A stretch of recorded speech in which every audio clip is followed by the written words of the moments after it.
দুই বান্ধবী একান্তে ফোনে কথাবার্তা বলছে। প্রথম বান্ধবী দ্বিতীয় বান্ধবীকে বলছে, এই জানিস, আমি না খুব চিন্তায় আছি রে।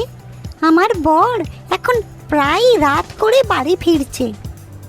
দ্বিতীয় বান্ধবী তখন বলল, কিছু চিন্তা করিস না, আমার বড় কদিন আগে ওই রকম শুরু করেছিল। আমিও খুব চিন্তায় ছিলাম। একদিন ফিরলো রাত 2টোর পর। আমিও ঘুমের ভান করে বিড়বিড় করে বললাম, মন্টুদা, এত রাত করে এলে? কখন থেকে তোমার জন্য অপেক্ষা করছি।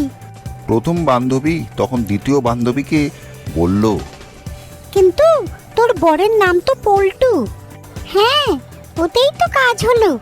বর ভাবলো আমি রাতে ঘরে না থাকলে পাশের বাড়ির মন্টু আমাদের বাড়িতে আসে।